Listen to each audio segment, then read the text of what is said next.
एमसीसीलाई दाहालले पठाएको पत्र, गठबन्धन र सरकार रक्षाका लागि भएको माओवादी केन्द्रको भनाई। प्रधानमन्त्री शेरबहादुर देउवाले एमसीसीलाई लेखेको पत्रबारे पार्टीमा कुरा उठाउने महामन्त्री विश्वप्रकाश शर्माको भनाई। एमसीसीलाई पत्र पठाएपछि प्रचण्डले गराएका थिए पार्टीलाई जानकारी। देउवा र प्रचण्डको पत्र बाहिरिएपछि नारायण काजी श्रेष्ठले भने माओवादी यथास्थितिमा एमसीसी स्वीकार्दैन। सरकारले सभामुखलाई भन्यो अब एमसीसी संसदमा टेबल गरौँ। सभामुखको जवाब संसदमा अवरोध छ, छलफल गर्ने अवस्था छैन। देउवा र ओलीलाई प्रचण्डको प्रस्ताव, एमसीसी चुनावपछि मात्र अगाडि बढाउने प्रस्ताव गरौँ। एमसीसी 28 फेब्रुअरीसम्म नेपालको संसदबाट पारित नभए फिर्ता हुन सक्ने। कर्णाली सरकारले पायो पूर्णता, मूर्ति चोरीमा सजाय पाएका गैर सांसद पनि बने मन्त्री। कमल थापालाई निवासमै पुगेर भेटे राजेन्द्र लिङ्गदेनले, सकारात्मक छलफल भएको दाबी। एमसीसी विवाद, सभामुखले एमसीसी टेबल नगरे महाभियोग लगाउने चर्चा। एमाले सभामुखको बहिर्गमनलाई बनायो मुख्य एजेन्डा। भोलिदेखि यातायातमा जोर बिजोर हटाउन सिफारिस। 12 वर्षभन्दा कम उमेरका विद्यार्थीलाई आलो पालो दिनमा कक्षा सञ्चालन गर्ने गरी फागुन 1 गतेदेखि विद्यालय खोल्न सिफारिस। प्रदेश नम्बर 1 मा मन्त्री परिषद विस्तार, अस्तव्यस्त शपथ, 7 दिनमै सरकार ढाल्ने कङ्ग्रेस सांसदको धम्की। चुनावी गठबन्धन नगरे कङ्ग्रेस सकिने वरिष्ठ नेता रामचन्द्र पौडेलको भनाई। आयातमा थप कडाई गर्नुपर्ने निष्कर्ष, कृषिजन्य वस्तुको कर बढाउन सुझाव। कोरोना संक्रमणबाट थप 11 जनाको मृत्यु, 1386 संक्रमित थपिए। सत्तारूढ गठबन्धनले एमसीसीलाई विवादास्पद बनाएको प्रदीप ग्यावालीको आरोप। भारतलाई बिजुली बेच्दै नेपाल सरकार, 8 आयोजनाको 853 मेगावाट बिजुली किन्न भारतलाई नेपालको प्रस्ताव। कोरोना महामारीको चपेटामा परेका बेला ब्याङ्कसँग लिएको ऋणको ब्याज उच्च हुँदा उद्योग व्यवसायी मर्कामा।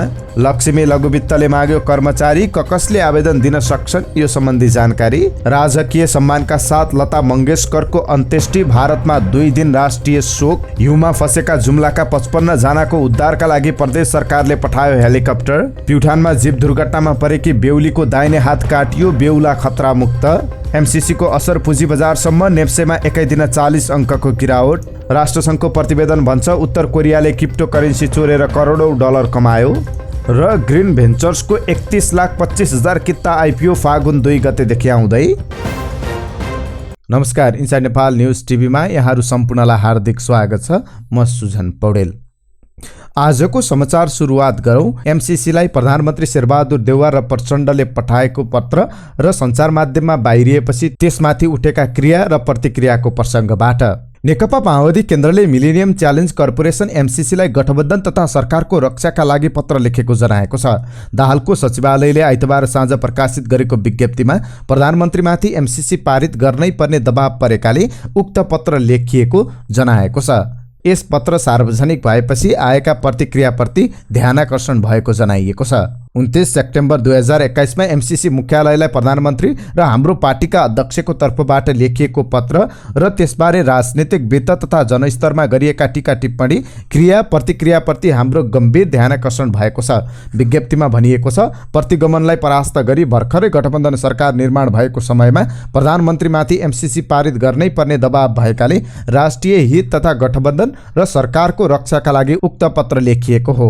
आइतबार बिहान प्रधानमन्त्री शेरबहादुर देउवा र माओवादी केन्द्रका अध्यक्ष दाहालले एमसीसी मुख्यालयलाई लेखेको पत्र सञ्चार माध्यममा आएका थिए। विज्ञप्तिमा एमसीसी परिमार्जन बिना पारित नहुने पार्टीको अडान यथावत रहेको जनाइएको छ। अध्यक्ष सचिवालयले प्रधानमन्त्रीका साथ लेखेको कूटनीतिक पत्रलाई गलत रूपमा व्याख्या भएको आरोप लगाएको छ। यो परियोजना परिमार्जन बिना पारित गर्नु हुँदैन भन्नेमा हाम्रो पार्टी दृढ छ, विज्ञप्तिमा भनिएको छ। नेपाली कङ्ग्रेसका महामन्त्री विश्वप्रकाश शर्माले प्रधानमन्त्री एवं पार्टी सभापति शेरबहादुर देउवाले अमेरिकी सहयोग परियोजना मिलेनियम च्यालेन्ज कर्पोरेसन एमसीसी संसदबाट अनुमोदन गर्न लिखित प्रतिबद्धता जनाएको विषयमा पार्टीमा गम्भीर छलफल हुने बताउनु भएको छ। प्रधानमन्त्री देउवा र माओवादी केन्द्रका अध्यक्ष पुष्पकमल दाहाल प्रचण्डले एमसीसी सदनबाट अनुमोदन गर्न लिखित प्रतिबद्धता गरेको खुलेपछि शर्माले यस्तो प्रतिक्रिया दिनुभएको हो। आफ्नो पार्टीका सभापतिलाई जोडेर एमसीसी अनुमोदन गर्ने लिखित प्रतिबद्धता नै भएको खुलेपछि यसबारे थप अध्ययन गरेर पार्टीको आगामी 27 माघमा बस्ने केन्द्रीय कार्य सम्पादन समितिको बैठकमा छलफल गर्ने बताउनु भएको हो। पार्टीको बैठकमा छलफल गरेपछि मात्रै यस विषयमा कसरी अगाडि बढ्ने भन्ने तय गर्नेछौँ। एमसीसी अनुमोदन गराउने लिखित प्रतिबद्धता गरेको भन्ने सम्मको सूचना मात्रै बाहिरिएकाले यसबारे थप अध्ययन गरेर मात्रै थप धारणा दिने उहाँले बताउनु भएको छ। माओवादी केन्द्रका अध्यक्ष पुष्पकमल दाहाल प्रचण्डले आगामी 5 महिनाभित्र अमेरिकी सहयोग परियोजना मिलेनियम च्यालेन्ज कर्पोरेसन एमसीसी संसदबाट पारित गर्ने प्रतिबद्धता सहितको पत्र लेखेको बारेमा पार्टीलाई जानकारी गराएको खुलेको छ। माओवादी केन्द्रका नेता हरिबोल गजुरेलले एमसीसी पारित गर्ने विषयमा नियोगलाई पत्र लेखेको जानकारी अनौपचारिक रूपमा अध्यक्ष प्रचण्डले पार्टी बैठकमा गराएको जनाएका छन्। एमसीसीलाई लिएर अमेरिकालाई पत्र लेखेको जानकारी अध्यक्ष प्रचण्डले पार्टीमा गराउनु भएको थियो। गजुरेलले भने तर पार्टी बैठकमा औपचारिक छलफलको विषय नबने पनि अनौपचारिक जानकारी चाहिँ पत्र पठाएपछि गराउनु भएको थियो। उनका अनुसार अध्यक्ष प्रचण्डले एमसीसीका बारेमा पत्र लेखेको भन्ने विषय माओवादीका सबै शीर्ष नेताहरू जानकार थिए। नेकपा माओवादी केन्द्रका नेता नारायण काजी श्रेष्ठले अमेरिकी सहायता परियोजना एमसीसी यथास्थितिमा स्वीकार नगरिने बताउनु भएको छ। प्रधानमन्त्री शेरबहादुर देउवा र माओवादी अध्यक्ष प्रचण्डले एमसीसी अनुमोदन गर्ने प्रचण्डको प्रतिबद्धता सहितको पत्र सार्वजनिक भएपछि श्रेष्ठले यस्तो बताउनु भएको हो। प्रधानमन्त्री शेरबहादुर देउवा र अध्यक्ष कमरेड प्रचण्डद्वारा एमसीसी अमेरिकालाई पठाइएको भनी सार्वजनिक गरिएको पत्रका कारण एमसीसी कम्प्याक्टका बारेमा हाम्रो पार्टीको दृष्टिकोण र अडानप्रति कुनै दुविधा र भ्रममा नपर्न आम पार्टी पंक्ति र सबैमा अनुरोध छ। सामाजिक सञ्जालमा उनले लेखेका छन्, पार्टी दृढ छ, यथास्थितिमा यो सम्झौता स्वीकार गरिने छैन। सरकारले सभामुख अग्नि सापकोटालाई अमेरिकी सहायता परियोजना मिलेनियम च्यालेन्ज कर्पोरेसन एमसीसी सम्बन्धी सम्झौता संसदमा टेबल गर्न प्रस्ताव गरेको छ। आइतबार सिंहदरबार स्थित संसद सचिवालयमा सभामुख सापकोटालाई भेटेर कानून, न्याय तथा संसदीय मामिला मन्त्री दिपेन्द्र प्रसाद बडुले उक्त प्रस्ताव गर्नुभएको हो। भेटका क्रममा कानून मन्त्री कार्कीले एमसीसी धेरै समय रोकिएर बसेको भन्दै अब संसदमा बहस गरेर त्यसको छिनोफाने गर्ने गरी प्रक्रिया अगाडि बढाउनु भन्नुभएको हो। सत्तारूढ कांग्रेस सभापति एवं प्रधानमन्त्री शेरबहादुर देउवा र माओवादी केन्द्रका अध्यक्ष पुष्पकमल दाहाल प्रचण्डले गत असोज 13 मा एमसीसीलाई लेखेको पत्र बालुवाटारबाट सार्वजनिक भएकै दिन कानून मन्त्रीले सभामुखसँग वार्ता गर्नुभएको हो। तर भेटका क्रममा सभामुख सापकोटाले अहिले नै एमसीसी बारे संसदमा छलफल गराउन सक्ने वातावरण नरहेको जवाफ दिनुभएको थियो। सभामुख अग्नि सापकोटाले मन्त्री बडुलाई गत भदौदेखि संसदमा देखिएको गतिरोध अन्त्यका लागि पहल बढाउनु पर्ने सन्देश शीर्ष नेतालाई लगिदिन आग्रह गर्नुभएको थियो। संसदमा लामो समयदेखि गतिरोध छ, संसदमा अहिले कुनै पनि विषयमा छलफल गर्ने अवस्था छैन। संसद खुलाउने प्रयत्नलाई अहिले दलहरूले मूर्त रूप दिन जरुरी छ। संसद खुलेपछि प्रस्तुत हुने विषयबारे छलफल गर्न सकिन्छ। पहिले त दलहरूले संसद खुलाउनेतर्फ पहल बढाउनु पर्छ। नेकपा माओवादी केन्द्रका अध्यक्ष पुष्पकमल दाहाल प्रचण्डले अमेरिकी सहयोग परियोजना मिलेनियम च्यालेन्ज कम्प्याक्ट चुनाव पछाडि मात्र अगाडि बढाउन प्रतिपक्ष समेत भएर प्रस्ताव गर्न आग्रह गर्नुभएको छ। आइतबार सत्तारूढ साझेदार माओवादी केन्द्रका अध्यक्ष र विपक्षी नेकपा एमालेका अध्यक्ष केपी शर्मा ओलीसँग भएको छलफलमा प्रधानमन्त्री शेरबहादुर देउवाले एमसीसी अगाडि बढाउन सहयोग मागेका थिए। तर माओवादी केन्द्रका अध्यक्ष प्रचण्डले एमसीसीलाई चुनावसम्म स्थगित गर्न प्रस्ताव गरे। एमसीसीको सन्दर्भमा उहाँले प्रतिपक्षले सदन सुचारू गर्न सहयोग गरोस् वा संयुक्त रूपमा प्रतिपक्ष समेत भएर चुनाव पछाडि मात्र अगाडि बढाउन उचित हुन्छ भनेर प्रस्ताव पठाउँ भनेर आग्रह गर्नुभएको हो। एमाले महासचिव शङ्कर पोखरेलले भन्नुभयो। एमसीसीले नेपाललाई उपलब्ध गराउने भनेको अनुदान सहयोग 28 फेब्रुअरीसम्म नेपालको संसदबाट पास नभए फिर्ता लाने बताएको छ। प्रधानमन्त्री शेरबहादुर देउवा र नेकपा माओवादी केन्द्रका अध्यक्ष पुष्पकमल दाहाल प्रचण्डले एमसीसीलाई पठाएको पत्रको जवाब दिँदै एमसीसीले 28 फेब्रुअरीसम्मको समय दिएको छ। एमसीसी परियोजना पारित गर्न आग्रह गर्दै फेब्रुअरी 28 अर्थात् यही फागुन 16 गतेसम्म पास नभए त्यसको निरन्तरताबारे एमसीसीको आगामी मार्चमा बस्ने बोर्ड बैठकले निर्णय गर्ने पत्रमा उल्लेख छ। प्रधानमन्त्री शेरबहादुर देउवा र माओवादी अध्यक्ष दाहालले एमसीसीलाई 5 महिना अघि पत्र पठाउनु भएको थियो। यसको जवाफमा एमसीसीका कार्यवाहक मुख्य कार्यकारी अधिकृत मोहम्मद बहले यही फेब्रुअरी 3 मा प्रधानमन्त्री देउवा र अध्यक्ष दाहाललाई पत्र पठाउनु भएको थियो। कर्णाली प्रदेश सरकारले गठन भएको 3 महिनापछि पूर्णता पाएको छ। जीवनबहादुर साईले मुख्यमन्त्रीका रूपमा कार्तिक 16 गते शपथ ग्रहण गरेपछि 3 महिनापछि पूर्णता दिनुभएको हो। नवनियुक्त मन्त्रीहरूले आइतबार नै पद तथा गोपनीयताको शपथ लिनुभएको छ। कांग्रेसबाट 2, माओवादी केन्द्रबाट 2 र समाजवादीबाट 1 जना मन्त्री नियुक्त हुनुभएको हो। माओवादीबाट मन्त्री बन्नुभएका कार्चेन लामा मूर्ति चोरी आरोपमा सजाय पाएका व्यक्ति हुनुहुन्छ। उहाँ गैर सांसद पनि हुनुहुन्छ। कर्णाली प्रदेश सरकारमा कांग्रेसबाट यज्ञबहादुर बिसी सामाजिक विकास मन्त्रालय हिमबहादुर साई आन्तरिक मामिला तथा कानुन मन्त्रीमा नियुक्त हुनुभएको हो। यस्तै नेकपा माओवादी केन्द्रबाट गणेश प्रसाद सिंह जलस्रोत तथा ऊर्जा र कार्चेन लामा उद्योग पर्यटन वन तथा वातावरण मन्त्री बन्नुभएको हो। माओवादीबाट यसअघि विद्यमान विष्ट आर्थिक मामिला तथा योजना मन्त्री बनिसक्नु भएको छ। एकीकृत समाजवादीबाट पदम बहादुर रोकाया मन्त्री बन्नुभएको छ। उहाँलाई भौतिक पूर्वाधार तथा शहरी विकास मन्त्रीको जिम्मेवारी दिइएको छ। समाजवादीबाट यसअघि चन्द्रबहादुर साई भूमि व्यवस्था कृषि तथा सहकारी मन्त्री बनिसक्नु भएको छ।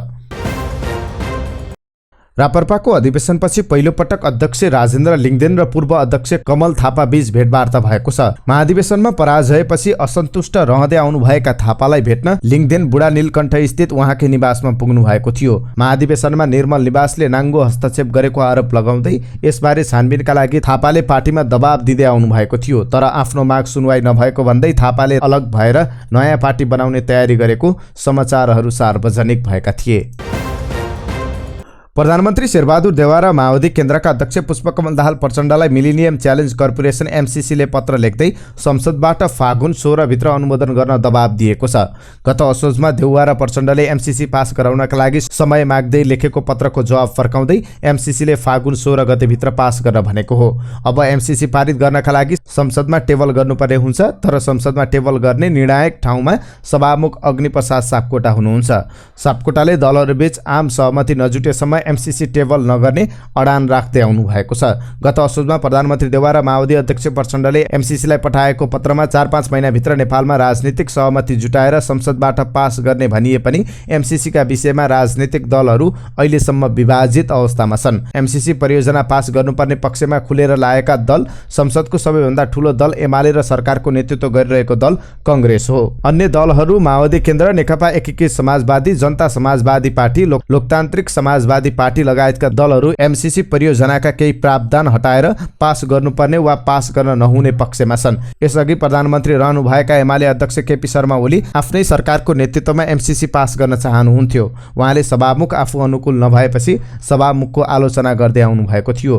गत पुस 24 गते प्रधानमन्त्री देउवा र ओली बीच बलकोटमा भेट भएको थियो। सो भेटमा एमसीसी पास गर्न सभामुख अवरोधका रूपमा प्रस्तुत भए महाभियोग लगाएर हटाउन एमालेले सहयोग गर्ने ओलीले देउवालाई बताएको चर्चा चलेको थियो। बलकोटमा भेटेको ठिक 1 महिनापछि आइतबार अपराह्न बालुवाटारमा ओलीले देउवालाई भेट्ने कार्यक्रम तय भएको थियो। बलकोटमा भेटेको ठिक 1 महिनापछि आइतबार अपराह्न बालुवाटारमा ओलीले देउवालाई भेट्नु भएको छ। एमसीसी संसदमा लैजान सरकार अग्रसर भइरहेका बेला सभामुख अग्निप्रसाद सापकोटा भने सम्पूर्ण राजनीतिक शक्तिहरू बीच पूर्ण सहमति नजुटी संसदमा टेबल गराउने पक्षमा हुनुहुन्न। यता एमसीसी परियोजनाले सम्झौतामा रहेको व्यवस्थामा पुनरावलोकन हुन नसक्ने स्पष्ट पारिसकेको छ। एमसीसी अगाडि बढाउन सरकारमाथि अमेरिकी कूटनीतिक पक्षबाट निरन्तर दबाब रहेको छ। सो दबाब अहिले सभामुख अग्नि सापकोटामाथि पनि परेको छ। सरकारको अनुकूल सभामुख नभएपछि सभामुखमाथि महाभियोग लगाउने र अर्को सभामुख निर्वाचित गरी सो परियोजना पास गर्ने चर्चा समेत चल्ने गरेको छ। तर संसदको अङ्कगणित हेर्दा एमाले र कांग्रेसले चाहँदैमा सभामुखलाई 2/3 बहुमतबाट हटाउन कठिन देखिन्छ। नेकपा एमालेले सभामुख अग्नि सापकोटाको बहिर्गमनको विषयलाई 3 दलका शीर्ष नेताहरूको बैठकमा मुख्य एजेन्डाको रूपमा प्रस्तुत गरेको छ।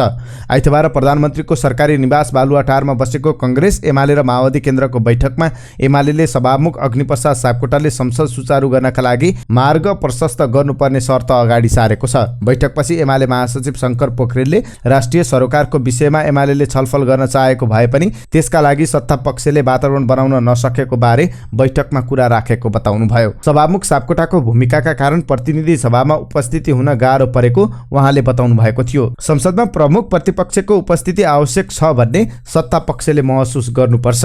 आफूहरूको माग सम्बोधन गर्न आग्रह गरेको उहाँले बताउनु भएको छ। सभामुखका तर्फबाट भएको कमजोरी सच्याउने दिशातर्फ अगाडि बढे समस्या समाधान हुने उहाँले बताउनु भएको छ। कोभिड-19 निर्देशित समिति सीसीएमसीले यातायातमा लागू जोर बिजोर प्रणाली हटाउन सिफारिस गरेको छ। समितिको आइतबार बसेको बैठकले सोमबार माघ 24 गतेदेखि जोर बिजोर प्रणाली हटाउन गृह मन्त्रालयलाई सिफारिस गरिएको सीसीएमसीकी प्रवक्ता सुनिता नेपालले बताउनुभयो। जिल्ला प्रशासन कार्यालय काठमाडौँले यसअघि कोरोनाको जोखिम देखाउँदै ट्याक्सी र निजी सवारी साधनमा जोर बिजोर लगाएको थियो। चौतर्फी विरोधपछि सार्वजनिक सवारी साधनमा कायम जोर बिजोर प्रणाली भने हटाइएको थियो। तर मोटरसाइकल र ट्याक्सीमा यथावत रहेको थियो। सरकारले विद्यालय खोल्ने तयारी गरेको छ। आइतबार बसेको सीसीएमसीको बैठकले विश्वविद्यालय, विद्यालय, ट्युसन सेन्टर फागुन 1 गतेदेखि खोल्ने भनेर सिफारिस गरेको हो। सीसीएमसीकी प्रवक्ता सुनिता नेपालले विद्यालय खोल्ने हकमा 2 नियम लागू हुने गरी सिफारिस भएको बताउनु भएको छ। विद्यालयको हकमा 12 वर्ष पुरा भएको बालबालिकाको नियमित कक्षा सञ्चालन गर्ने, तर 12 वर्षभन्दा कम उमेरका विद्यार्थीको हकमा आलो पालो दिनमा कक्षा सञ्चालन गर्न सिफारिस भएको छ। शैक्षिक संस्था खोल्ने सम्बन्धी यो सिफारिस शिक्षा मन्त्रालयलाई गरिएको हो। जिल्ला कोभिड-19 सङ्कट व्यवस्थापन केन्द्रले जोखिमको अवस्था हेरेर स्मार्ट लकडाउन सम्बन्धी कार्यविधि अनुसार आवश्यक निर्णय गर्न सक्ने पनि बताउनुभयो। नेपाली कांग्रेस प्रदेश नम्बर 1 संसदीय दलका एक सदस्यले आइतबार बिहानै सरकार विस्तारको तयारीबारे असन्तुष्ट हुँदै भने मुख्यमन्त्री राजेन्द्र राई एकलौटी ढङ्गले अगाडि बढ्न खोज्नु भएको छ। यो हामीलाई मान्ने छैन। 7 दिनमै सरकार ढालिदिन्छौँ। यो कुरा मैले मुख्यमन्त्रीलाई र आर्थिक मामिला तथा योजना मन्त्री इन्द्रबहादुर आङ्बोलाई पनि भनेको छु। यही तरिकाले अगाडि बढे संसदीय दलको बहुमत सदस्यले निर्णय गरेर सबै मन्त्री फिर्ता बोलाउँछौँ। आफू नियुक्त भएको 97 दिनपछि प्रदेश 1 का मुख्यमन्त्री राजेन्द्र कुमार राईले जम्बो मन्त्रीमण्डल निर्माण गर्नुभएको छ। आफ्नै पार्टीका आकांक्षीहरूको व्यवस्थापन तथा अन्य गठबन्धन दलहरूको दबावका बीच राईले मन्त्रीमण्डल विस्तार गर्नुभएको हो। विस्तारपछि मन्त्रीमण्डल 14 सदस्यीय पुगेको छ। आइतबार मात्रै 8 मन्त्री थपिएका छन्, तर पनि आफ्नो दलदेखि अन्य दलको असन्तुष्टि चुलिएको छ। नेपाली कांग्रेसका वरिष्ठ नेता रामचन्द्र पौडेलले चुनावी गठबन्धन नगरे कांग्रेस सकिने चेतावनी दिनुभएको छ। आगामी चुनावमा कसैसँग पनि गठबन्धन गर्नु हुँदैन भन्ने कांग्रेसका नेताहरूलाई एक्लै चुनाव जितेर देखाउन पनि पौडेलले चुनौती दिनुभयो। आफ्नै पार्टीका नेताहरूलाई उहाँले चुनावपछि कांग्रेस इतिश्री हुने हो भन्ने प्रश्न गर्दै पार्टीले चुनाव लड्नका लागि मात्र लड्ने कि जित्नका लागि भनेर जवाफ माग्नुभयो। गण्डकी प्रदेश समितिको कार्यालयको पोखरामा उद्घाटन गर्दै पौडेलले गठबन्धनको आवश्यकता छैन भन्ने नेताहरूलाई आफ्नो हैसियत सम्झन पनि आग्रह गर्नुभयो। कांग्रेस बाहेकको गठबन्धन रोक्न पनि अहिलेको गठबन्धनलाई निरन्तरता दिनुपर्ने उहाँको तर्क छ। 70% मत कांग्रेस बाहेकसँग भएकाले 30%ले एक्लै लड्छु भन्यो भने के हुन्छ? उहाँले प्रश्न गर्नुभएको छ। उहाँले एमाले अध्यक्ष केपी ओलीको बेगलाई रोक्न पनि गठबन्धन चाहिएको बताउनुभयो। पौडेलले गठबन्धन बनाउँदा कांग्रेसलाई फाइदा नै फाइदा रहेको भन्दै गठबन्धन बनाएकैले कांग्रेसले केन्द्रीय सरकारको नेतृत्व गर्न पाएको र प्रदेशहरूमा समेत नेतृत्व गर्न पाएको तथ्य नबिर्सन आग्रह गर्नुभयो। बैंक तथा वित्तीय संस्थाका सञ्चालकहरूको छाता संगठन नेपाल बैंकर्स परिसंघले आयातमा थप कडाई गर्नुपर्ने निष्कर्ष निकालेको छ। पछिल्लो समय बैंकिङ क्षेत्रमा देखिएको लगानी योग्य रकम तरलता समस्याका विषयमा अध्ययन गर्न नेपाल बैंकर्स परिसंघ सिबिफिनले उपेन्द्र प्रसाद पौडेल संयोजक रहने गरी अध्ययन समिति बनाएको थियो। उक्त अध्ययन समितिको प्रतिवेदन सार्वजनिक गर्दै सिबिफिनले आयातमा थप कडाई गर्नुपर्ने निष्कर्ष सुनाएको हो। चालु आर्थिक वर्ष 2078-79 को पहिलो 4 महिनामा 6 खर्ब 50 अर्ब 29 करोड रुपियाँको आयात भएको छ। गत आर्थिक वर्षमा 10%ले घटेको आयात यस अवधिमा 61.6%ले बढेको छ। यसरी आयातमा बढी खर्च हुँदा पुँजी निर्माण हुन नसकिरहेकाले तरलतामा चाप परेको सिबिफिनको निष्कर्ष छ। विद्युतीय सवारी साधन, चुलो आदि प्रयोग गर्न प्रोत्साहित गर्ने सुझाव दिँदै सिबिफिनले भनेको छ, यसले गर्दा पेट्रोलियम पदार्थको आयातमा विदेशी नै ठूलो रकम स्वदेशमै रही तरलता सहज हुनेछ। सिबिफिनले भनेको छ, स्वदेशमै आत्मनिर्भर भइसकेका वा आत्मनिर्भर उन्मुख कृषि लगायतका अन्य वस्तु आयातमा कर बढाउने र आयात प्रतिस्थापन कर लगाउने र आत्मनिर्भर नभएका वा हुन सक्ने सम्भावना देखिएका वस्तु तथा उत्पादनको आयातमा आवश्यकता हेरी पूर्ण वा आंशिक रूपमा बन्देज लगाउनु पर्ने अध्ययन समितिको निष्कर्ष छ।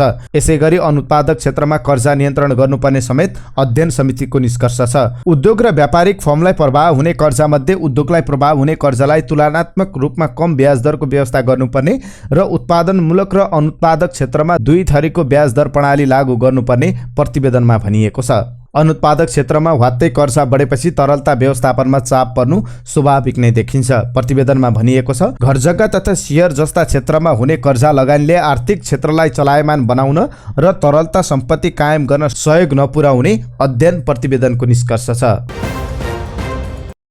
हिजो देशभर कोरोना भाइरस कोभिड-19 को संक्रमणबाट थप 11 जनाको मृत्यु भएको छ। 1386 जनामा संक्रमण पुष्टि भएको छ। स्वास्थ्य तथा जनसङ्ख्या मन्त्रालयका अनुसार देशभर 9251 नमुना परीक्षण गरिएको थियो। 6443 जनाको पीसीआर परीक्षण गर्दा 1183 र 2808 जनाको एन्टिजेन परीक्षण गर्दा 203 गरी 1386 जनामा संक्रमण पुष्टि भएको हो। पछिल्लो 24 घण्टामा 8704 जना संक्रमण मुक्त भएका छन्। प्रमुख प्रतिपक्षी दल नेकपा एमालेका उपमहासचिव प्रदीप कुमार ग्यावालले अमेरिकी सहयोग परियोजना मिलेनियम च्यालेन्ज कम्प्याक्ट एमसीसीलाई सत्तारूढ गठबन्धनले गिजोलेर विवादास्पद बनाएको बताउनु भएको छ। नेता ग्यावालले सत्तारूढ गठबन्धनमा आबद्ध दलहरूले अमेरिकासँग एउटा कुरा र नेपाली जनतासँग अर्को कुरा गरेर एमसीसीलाई गिजोलेको बताउनु भएको हो। प्रेस चौतारी रूपन्देहीले बुटवलमा गरेको पत्रकार सम्मेलनमा पूर्व परराष्ट्र मन्त्री समेत रहनुभएका ग्यावालले कांग्रेस माओवादी गठबन्धनकै सरकारको पालामा यो सम्झौता भएको तर अहिले उनीहरू नै सरकारमा भएका बेला यो बढ्ता विवादास्पद बनाइएको टिप्पणी गर्नुभएको छ। नेपालले विभिन्न 8 जलविद्युत आयोजनाबाट उत्पादित 853 मेगावाट बिजुली लैजान भारतलाई प्रस्ताव गरेको छ। बिजुली डे अहेड मार्केटको अवधारणामा इन्डियन इनर्जी एक्सचेन्जमा बेच्न स्वीकृति माग्दै प्रस्ताव पठाएको हो। तर भारतले 814 मेगावाट क्षमताका 6वटा आयोजनाको अनुमति रोकेर 39 मेगावाटका 2वटा आयोजनाको मात्रै स्वीकृति दिएको छ। हामीले आउँदो वर्षयाममा 8वटा आयोजनाको बिजुली बेच्न सकिने र त्यसको अनुमति दिन भारतलाई प्रस्ताव पठाएका थियौं। नेपाल विद्युत प्राधिकरणका प्रवक्ता सुरेश भट्टराईले भन्नुभयो, 4056 मेगावाटको माथिल्लो तामाकोशी, 144 मेगावाटको कालीगण्डकी, 69 मेगावाटको मर्स्याङदी, 70 मेगावाटको मध्य मर्स्याङदी, 45 मेगावाटको माथिल्लो भोटेकोशी र 30 मेगावाटको चमेलियाको बिजुली बेच्न अझै स्वीकृति पाइएको छैन। कोरोना भाइरस संक्रमणको मारमा परेका उद्योग व्यवसाय बैंकहरूले ब्याज दर बढाउँदै लगेपछि थप प्रभावित बनेका छन्। कोरोना भाइरस संक्रमणका कारण संकटमा परेका उद्योगी व्यवसायी बैंकले ऋणीसँग सम्झौता गर्दा भएको ब्याज दरलाई क्रमशः बढाउँदै लगेपछि थप मर्कामा परेका हुन्। गत वर्षको तुलनामा यो वर्ष बैंकको ब्याज बढेको छ। बैंकको बेस रेट आधार दर गत वर्ष पुसको तुलनामा यस वर्षको पुसमा 2% हाराहारीले बढेको छ। उनीहरूले तरलता अभाव देखाउँदै बेस रेटमा 6% सम्म प्रिमियम जोडेर ब्याज दर तय गर्ने गरेका छन्। बैंकमा तरलता अभावले ब्याज दर बढाउनु परेको बैंकरहरू बताउँछन्। ठूलो उद्योग र कृषि क्षेत्रमा बैंक केही उधार भए पनि मजौला र साना ऋणीलाई उच्च ब्याज दर लिने गरेका छन्। गत वर्षको पुसमा राष्ट्रिय वाणिज्य बैंकको बेस रेट 5.61% रहेको थियो। चालु आर्थिक वर्षको पुसमा यो दर 6.6% पुगेको छ। यो बेस रेट बैंकमा सबैभन्दा कम हो। सिभिल बैंकको गत आर्थिक वर्षको पुसमा 8.45% बेस रेट रहेकोमा चालु आर्थिक वर्षको सोही अवधिमा 9.74% पुगेको छ। गत वर्षको पुसको तुलनामा यस वर्ष पुसमा सबैभन्दा बढी एनआईसी एसिया बैंकको बेस रेट बढेको छ। गत वर्षको पुसमा यो बैंकको बेस रेट 2.79% रहेकोमा त्यसमा वृद्धि भएर अहिले 9.44% पुगेको छ। यो बैंकले आफ्नो बेस रेटमा 6% सम्म प्रिमियम जोडेर ब्याज दर तय गर्दा 15% सम्म पुग्ने गरेको छ। कृषि क्षेत्रमा ठूला बैंकले 2% प्रिमियम थप गरेका छन् भने अन्य क्षेत्रमा 3 देखि 6% सम्म प्रिमियम थप गरेको पाइन्छ। नबिल बैंकका एक कर्मचारीले कृषिमा 2% र अन्य क्षेत्रमा 3 देखि 5% प्रिमियम जोडेर ब्याज दर कायम गर्ने गरिएको जानकारी दिनुभयो। लक्ष्मी लघुवित्त वित्तीय संस्थाले कर्मचारी माग गरेको छ। संस्थाले कनिष्ठ सहायक पदका लागि केही कर्मचारी माग गरेको हो। संस्थाले उक्त पदका लागि +2 पास गरेको हुनुपर्ने जनाएको छ। इच्छुक तथा योग्यता पुगेका नेपाली नागरिकले फागुन 10 गतेसम्म अनलाइन मार्फत बैंकिङ समयभित्र आवेदन दिइसक्नुपर्नेछ। प्रसिद्ध भारतीय गायिका लता मंगेशकरको राजकीय सम्मानका साथ अन्त्येष्टि गरिएको छ। मुम्बईको शिवाजी पार्कमा आइतबार साँझ लता मंगेशकरको पार्थिव शरीरको अन्त्येष्टि गरिएको हो। आफ्नो जादुमय आवाज र गायकीबाट विश्व प्रसिद्ध बन्नुभएकी लताको आइतबार बिहान 8:12 मुम्बईको ब्रिज क्यान्डी अस्पतालमा उपचारका क्रममा मृत्यु भएको थियो। कोरोना संक्रमण र निमोनिया भएपछि 29 दिनदेखि उहाँको अस्पतालको आइसियुमा राखेर उपचार भइरहेको थियो। अन्त्येष्टि कार्यक्रममा भारतीय प्रधानमन्त्री नरेन्द्र मोदी, संगीतकर्मी, बलिउड कर्मी, सर्वसाधारण लगायत हजारौंको उपस्थिति रहेको थियो। उहाँको निधनको शोकमा भारत सरकारले 2 दिन राष्ट्रिय शोक घोषणा गरेको छ। 2 दिनसम्म सबै सरकारी, कूटनीतिक तथा महत्त्वपूर्ण कार्यक्रमहरूमा राष्ट्रिय झण्डा झुकाइनेछ।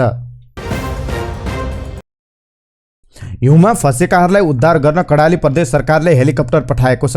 3 दिनदेखिको हिमपातले जुम्लाको गाग्रा लेकको विभिन्न ठाउँमा फँसेका 55 जनाको उद्धारका लागि आवश्यक राहत सामग्री सहित नेपाली सेनाका हेलिकप्टर पठाइएको कर्णाली प्रदेशका मुख्यमन्त्री जीवन बहादुर साईका प्रमुख स्वकीय सचिव राजबहादुर रोकायाले बताउनुभयो। जुम्लाको तातोपानी गाउँपालिका 8 टोप्ला गाउँबाट एक दिनको दूरीमा रहेको गाग्रा पाटनको गाग्रा, एडीओडार, खोटीसल्ला र धोनी ठाउँमा जडीबुटी संकलन गर्न गएका स्थानीयहरू हिउँमा फसेको खबर आए लगत्तै प्रदेश सरकारले राहत सामग्री सहित उद्धारका लागि हेलिकप्टर पठाएको हो। जाजरकोट र जुम्लाको सीमामा रहेको गाग्रा पाटन पुगेर हिउँमा फसेकाहरूलाई उद्धार गर्न गएको हेलिकप्टर पाटनमा 5 फिट भन्दा बढी हिउँ जमेकाले अवतरण गर्न नसकेपछि तत्कालका लागि माथिबाटै खानेकुरा मात्र खसालेर फर्किएको फसेका सबै सुरक्षित रहेको जुम्लाका प्रमुख जिल्ला अधिकारी विजया प्रसाईले जानकारी दिनुभयो। प्युठानमा शनिबार भएको जीव दुर्घटनामा परेर घाइते बेहुलीको हात काटिएको छ। दुर्घटनामा घाइते हुनुभएकी बेहुली रिमा जीसीको भैरवा स्थित universal college of medical science and teaching अस्पतालमा उपचार भइरहेको छ। जीव दुर्घटनामा गम्भीर घाइते जीसीको दाहिने हात बचाउन नसकिने अवस्था आएपछि काटिएको हो। अहिले अन्य घाइतेको पनि त्यही उपचार भइरहेको छ। अरूको स्वास्थ्य अवस्था सामान्य रहेको छ। घाइते बेहुला दानबहादुर खड्काको अवस्था खतरामुक्त रहेको छ। लोकन्ती र बेहुला बेहुलीको भैरवा मेडिकल कलेजमा उपचार भइरहेको छ। जन्ती बोकेको जीप शनिबार बिहानै गौमुखी गाउँपालिका 6 लिबाङ ओखरपाटामा दुर्घटना हुँदा 6 जनाको घटनास्थल र 2 जनाको उपचारका क्रममा मृत्यु भएको हो। मृत्यु हुनेमा प्युठान गौमुखी 6 लिबाङ बस्ने 40 वर्षीय बसन्ती खड्का, 29 वर्षीय केशरी खड्का, 50 वर्षीय बलबहादुर बुढा, 32 वर्षका खिमबहादुर खत्री, 52 वर्षीय नन्दी खड्का र नौबैनी गाउँपालिका 6 लुङकुकी 18 वर्षीय विपना जीसी रहेकी छन्। स्थानीय 29 वर्षीय बसन्त खड्का र उनकी छोरी वर्ष 11 को एलिसा खड्काको उपचारको क्रममा जिल्ला अस्पताल बिजुवारमा मृत्यु भएको थियो। दुर्घटनामा बेहुला र बेहुली सहित 5 जना घाइते भएका छन्। अमेरिकी millennium challenge corporation MCC compact सम्झौता संसदबाट अनुमोदन गर्ने बारे विवाद चुलिँदा यसको असर नेपालको पुँजी बजारसम्म परेको छ। सत्तारूढ गठबन्धनका नेताहरू र अमेरिकी बीच भएको पत्रचारले अन्योलतापूर्ण स्थिति निम्ताएपछि शेयर बजार परिसूचक नेप्से एकै दिन 40 अङ्कले घटेको हो। साताको पहिलो दिन आइतबार नेप्सेमा 40.57 अङ्कको पहिरो गएको छ। सूचक 2836.17 अङ्कमा झर्दा सबै उपसमूहका सूचक राक्ताममै भएका छन्। 1,06,51,754 किता शेयर 5,83,64,64,14,510 रुपियाँमा कारोबार भएको छ। जीवन बीमा उपसूचक 3.57% घटेको छ। आज Nepal hydro developer limited SDSL को शेयर धनीले सबैभन्दा धेरै कमाएका छन्। बिन नेपाल लघुवित्त वित्तीय संस्थाका शेयर धनीले सबैभन्दा धेरै गुमाएका छन्। सो कम्पनीको शेयर 10% घटेर नकारात्मक सर्किट लागेको थियो। एमसीसी मुख्यालयलाई प्रधानमन्त्री शेरबहादुर देउवा र सत्ता घटक नेकपा माओवादी केन्द्रका नेता एवं पूर्व प्रधानमन्त्री पुष्पकमल दाहाल प्रचण्डले पठाएको पत्र एवं अमेरिकाबाट प्राप्त प्रति उत्तरका कारण निम्तिएको अन्यलमा पुँजी बजारका लगानीकर्ता पनि दोपट्टिएका छन्।